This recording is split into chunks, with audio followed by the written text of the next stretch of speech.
Greetings, writers and readers. Author and Decisive here. Today I have my good friend, Orc Consular. The real Orc Consular. Hey. Hi. Come over here. Okay. Orc Consular, I have a good topic for us to talk about today. Something that you're going to enjoy, that I've been sitting on for a few days. We're going to be talking about orcs. Yes! I've been talking about orcs for quite a long time. You couldn't tell. Your entire life, you're an orc. Mm-hmm. We'll be talking about orcs from across several different genres, several different settings, and different kinds of different franchises. And we'll go through the ranking that I've created from the earliest that I've known about them to the most recent. And first is Lord of the Rings. Here is the reference we'll be looking at, comparing. We'll be comparing the pictures to other things across several different references. So from Lord of the Rings, it's terrifying. It's terrifying. We're looking at it over here. They look more like goblins. They look more like goblins. They have the nose and they have the ears. You were actually telling me earlier that they're somewhat related to the orc? I would say that when it comes to different types of orc, there's a broader spectrum of different types of orc than most other mythological species. Because you've got these types of orcs that are probably more closely related to goblins, while you've got the other ones, which we'll talk about a little bit later in the video, that are a little closer to humans. Yeah, and just that hooked nose they have, the sharp teeth. Most of the ones that we'll be looking at have sort of a protruding jaw. You have that somewhat with the tusks coming out, but that's not, like, you don't look like most of the other ones will further in the video. Why is that? Mutation, mostly. I was initially born as an elf, and then this is actually true fact is that lots of different varieties of orc are actually corrupted versions of an elf. So they're born as an elf and they get corrupted later on. I don't actually know the method. I wasn't really awake for that. Well, it can happen in both ways. It can be either they're born from orcs or they're a corrupted elf. So I was an elf, became an orc, kind of a mutation in the middle there. So fun stuff. Yeah, I mean, if I had to be mutated extensively, I wouldn't want to be awake for that. No, I mean, the orcs from Lord of the Rings, they're just so terrifying. They have that scowl. They have those teeth, sharp teeth. I mean, and most of these that we'll be talking about, they're not very intelligent. I mean, you're intelligent. You're a very intelligent orc. I mean, you're very creative, but these, I mean, maggoty bread. No. You. Okay. We'll move on to the next. Next is World of Warcraft reference. World of Warcraft orcs are drastically different. My father used to play World of Warcraft when it first came out. Looking through these, he would always play as the Horde. For the Horde, comment down below if you're Horde or Alliance.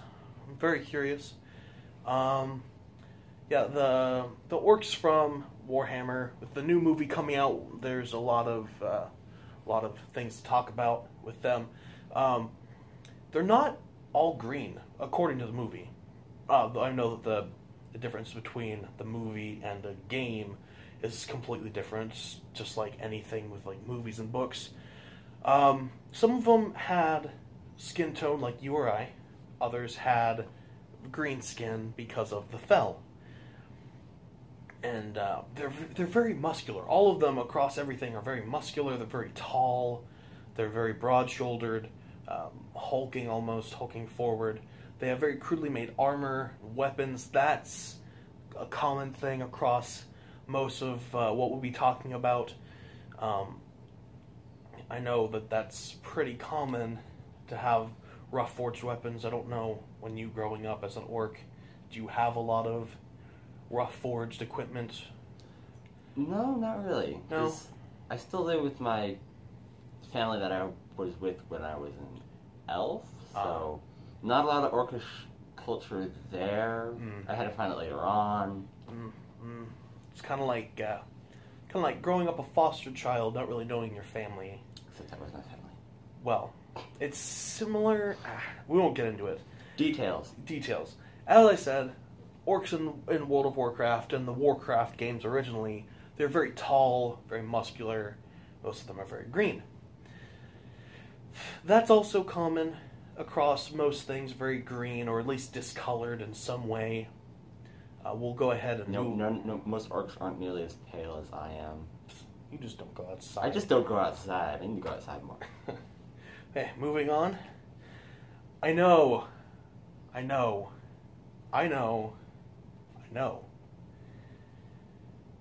This.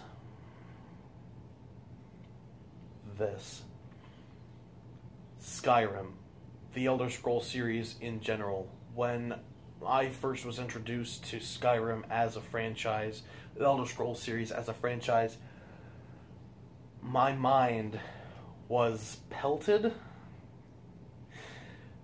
I don't know. It just brings up a question, why? I don't know. It's just very sexy. Let's move on to the next reference. No! It's not better. Nope. It's not better. Nope. Moving on. Okay. It's better. This is a little bit more like the like what you look like, and a little bit somewhat similar to the original to my original introduction to the orcs. They have somewhat of a forward jaw, not as much of an underbite as World of Warcraft, but also not as under-exaggerated as Lord of the Rings. Similar to yours. Yours isn't like, And the discoloration of the skin is still there. That's very similar across most things. That's orcs. We've got disclosed skin. Most of us. I'm not sure if Skyrim has them as normal orcs or half orcs. That's definitely something to think about. Something that I should study up. I'll definitely be doing more research on half breeds and species in mythical races.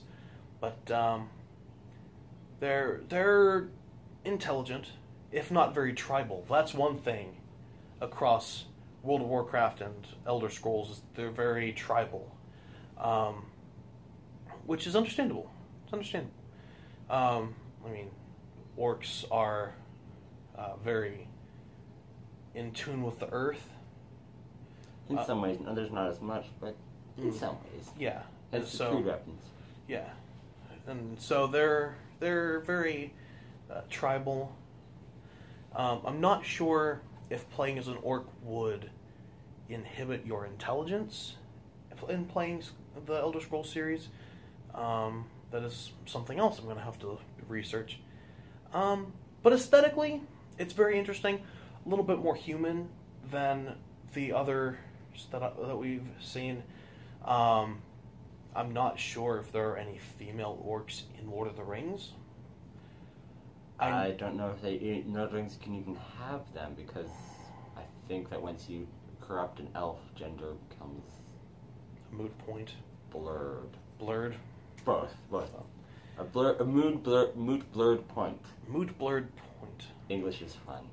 Try saying that 10 times fast. Uh-oh. No. You guys try it. Try saying it 10 times fast. Put in the comments if you succeeded. Don't lie. Yeah. But I mean, they're very, they seem very human-esque compared to some of the others that we'll be seeing. That's kind of necessary to have something with at least some human-esque qualities for a role-playing game, definitely. Which we can use to segue into the next reference in D&D. This is not very human. Full-blooded orcs in Dungeons & Dragons, as this reference here shows, they're not playable characters. They're more of enemies. I'm sure there are some campaigns and some people doing their own custom games, which would be like finagling some kind of thing to make full-blooded orcs a playable character. I'm not sure how that would go. If you've done that, any of you watching right now, please let me know. That would be a very interesting story to read. But they do have half-orcs. And the half-orcs, we'll show the reference right here. Half-orcs are very interesting. There's a lot of pros and cons to being a half-breed. Again, I'll go into that in another video. I know you, in our D&D session, have played a half-orc. Tell me, how is playing a half-orc different, for better or for worse, than being an orc, a full-blooded orc?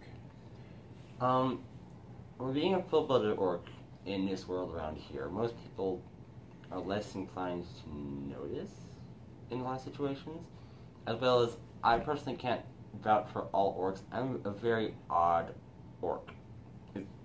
Just the way things are. If you look at me, I'm not really looking like an orc that much. Some people cannot even tell, which is weird. I'm not even human. But playing as this half-orc, she looked very different from everyone else, and she was very much just this grim person, and again, she was also very weird, but weird in a different sense. But playing as a half-orc was interesting because you got these people who would be nervous around you. They would see a half-orc and immediately hide their most valuable wares, just in case you got into a bit of a rage. Because half-orcs in Dungeons and Dragons, very prone to anger. So that's different. That's a big difference between me as an orc and Dungeons and Dragons half-orcs is being prone to anger. Mm. Yeah, you're usually very, very calm, very level-headed, very chill. It takes a lot to get you mad. I know that from experience. You're usually pretty friendly, pretty sociable to a lot of people, despite them being a little cold to you for being an orc. But it's understandable. I mean, there are a lot of different races out there across all the different multiverses that are a little off-putting. I mean, yeah. Lord of the Rings orcs, nothing. Yeah, no. If you want to talk about off-putting, and they're more than just a little non-sociable. Yeah, we'll move on to the next reference. Yes, so the next thing we'll be talking about is from Warhammer 40k. And Warhammer 40k is, for those of you who don't know, a tabletop strategy game, or at least originally. You would have a faction you would be in, and you would have soldiers that you would move around this massive field. And eventually the game developed into video games, and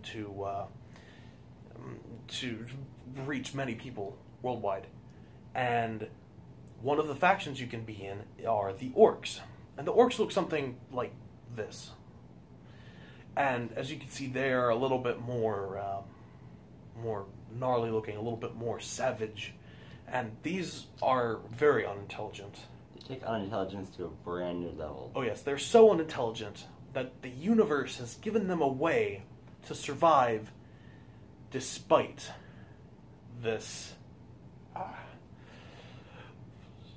Orcs, yeah, orcs have the ability to take something that would not normally work and make it work. Like, their guns are literally just guns with a box with bullets in it. No firing mechanism. The trigger's loose. It still manages to fire and do damage. And I know that I'm not sure how closely related you consider yourself to these orcs. Probably a little closer than you think, but not that much closer. Okay. Because I know that these, actually, their anatomy is that they are part fungus. Very true. I mean, it does make sense for me, because I'm a bit of a fun guy. Oh, it hurts. It hurts. No. No.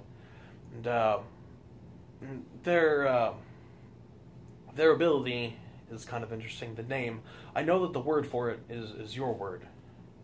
I don't want to come off as racist. May I use the word? Give her a free pass. Go for it. Okay. This ability is called the Wah, and made a face. Wah. Okay. The Wah. Now, can you utilize the Wah? Not as well as most orcs are usually able to. No. Again, I'm a little bit closely related to them. Okay. Like a bit further than I'd like to be able to use a Wah, but again, a bit further to the point where I'm not.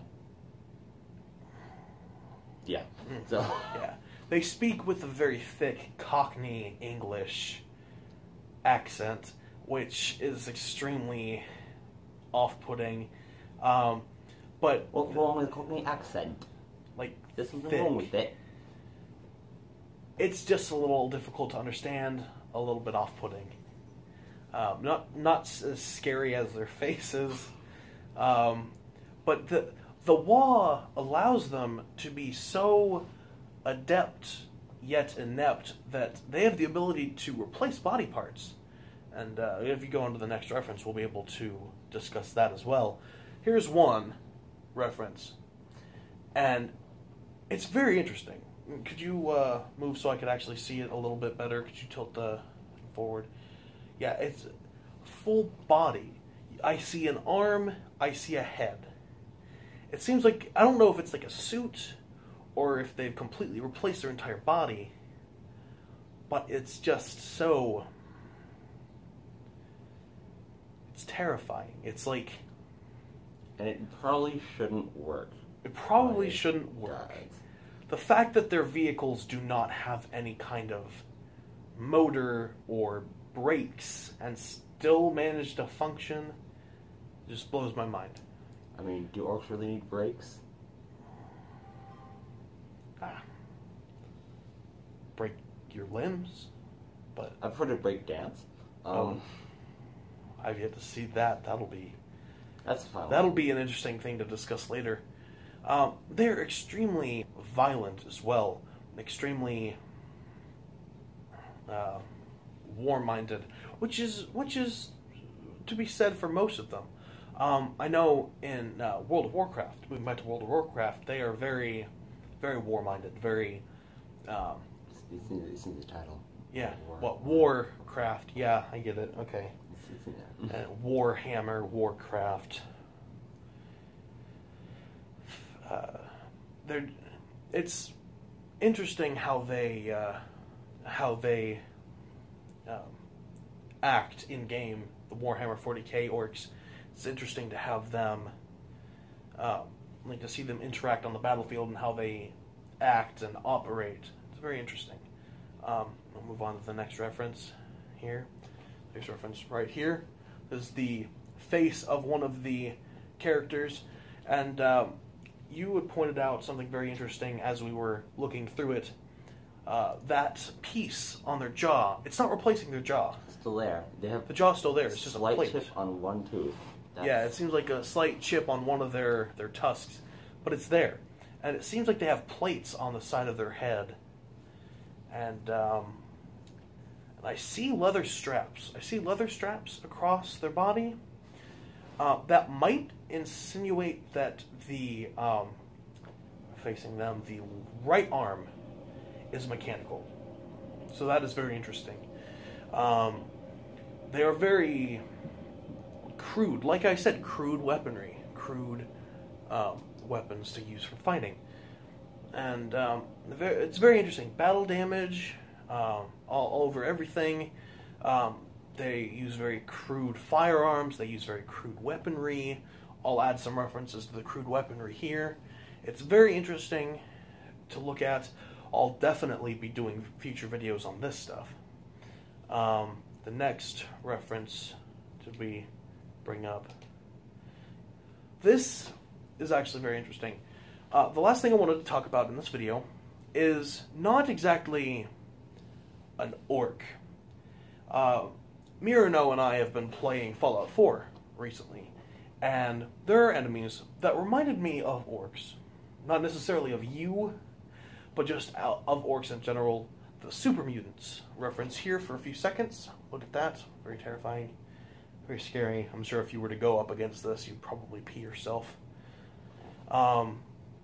they're very similar to orcs in their mindset, at least in certain genres and certain franchises. In D&D, full-blooded orcs possibly. I'm not sure. I mean, seeing as how Dungeons & Dragons is very diverse in playstyle and in depiction, depending on who's the dungeon master in the campaign, then it varies. But in Fallout 4, in most of the Fallout games, super mutants are not very intelligent. They speak about themselves in the first person, or use... most people speak about themselves. First person? Yeah. First person. Third person. Okay. Third person. Yeah. They're mutated human beings, but they're very tall, muscular, green, like orcs. The one difference that I found, besides the fact that they're radioactive, is that they don't have the protruding jaw, which is interesting. They do eat human flesh. I'm not sure if most others eat human flesh. Do you have taste for human flesh? No. No. Not a fan. No. Yeah, I'm gamey. You wouldn't like me anyway. Yeah. Bacon. Bacon. The other white meat. See, we're the other white meat. Yeah, but super mutants are very interesting. They're kind of my most recent observation about orc-ish things. They're sort of like their answer to the orc, the modern day orc. It's kind of interesting. This has been a very educational review comparison. I'm glad you could join me. Of course. This has been a lot of fun. I'll definitely have you over for a lot more videos. A lot more fun that way. I hope you enjoyed this video. Give it a like, comment, share, subscribe. And I will see you later. Have a great day, and don't forget to save and heal.